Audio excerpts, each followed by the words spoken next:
সেলাই কাজকে সহজ করার জন্য আমি পার্মানেন্টভাবে এই স্যাম্পলটা রেডি করে নিচ্ছি। অল্প স্বল্প যারা সেলাই কাজ করেন তারা যদি এভাবে স্যাম্পল রেডি করে নিতে পারেন তাহলে আশা করছি আপনাদের কাজ অনেকটাই সহজ হয়ে যাবে। আমাদের আশেপাশে অনেক এক্সপার্টদের দেখি যারা চোখের আন্দাজের মাধ্যমে অনেক কাজই করে ফেলতে পারে। প্রতিদিন একই কাজের জন্য মেজারমেন্ট নেওয়া সেটা খুবই প্যারাদায়ক, বারবার একই কাজ করা সেটা আসলে কাম্য নয়। যদি সেই কাজটাকে সহজ করে নেওয়া যায় তাহলে কেন নয়। একটা স্যাম্পলের মাধ্যমে আমরা দুই ধরনের ব্লাউজ মেক করতে পারবো। প্রথমত আমরা এখানে প্রিন্সেস কাট ব্লাউজের মেজারমেন্টটা নিয়ে নিয়েছি আর সেটাকে কাটিং করে নিচ্ছি। আর এখানে কিন্তু আমরা দুই ধরনের নেক ডিজাইনও করে নিয়েছি, অর্থাৎ দুই ধরনের গলা আমরা এখানে মেক করতে পারবো। দুই ধরনের নেক ডিজাইন বলতে একটা হচ্ছে রাউন্ড নেক, একদমই পুরোপুরি না রাউন্ড, আর একটা হচ্ছে চওড়া রাউন্ড নেক।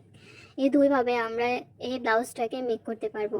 প্রথমত আমরা এখানে একদম সিম্পলভাবে চওড়া যে রাউন্ড নেক আর একদম রাউন্ড যেটা আছে সেটা দুইটাই অর্ধেক অর্ধেক করে কেটে নিচ্ছি। তারপর পিছনের পাটের সাথে আমরা ফুল যে রাউন্ড নেকটা আছে সেটা মেক করব, আর সামনের পাটের মধ্যে চওড়া যে রাউন্ড নেকটা আছে সেটা রাখবো আর কি। কাগজটাকে আমরা দুইটা ভাঁজে রেখেছিলাম, এখন আলাদা করে দিচ্ছি ভাঁজটা।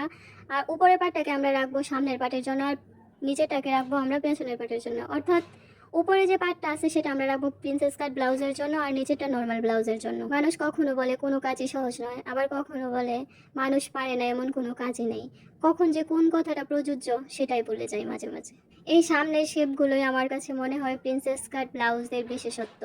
এই শেপগুলো যদি ঠিকঠাক মতো দেওয়া যায় তাহলেই কিন্তু ব্লাউজটা খুব সুন্দরভাবে ফুটে ওঠে। ব্লাউজের হাতার শেপটা সুন্দর করার জন্য আর্মহোল কাটা কিন্তু খুবই জরুরি, তাই ফ্রন্ট পার্টের সাথে আর্মহোলটাকেও কাটিং করে নেওয়া হচ্ছে।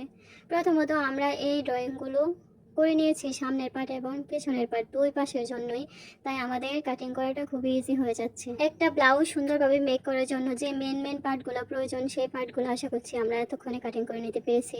আজকের এই সুন্দর স্যাম্পলটা আমাদের কাজকে অনেকটাই সহজ করে দেবে আশা করছি।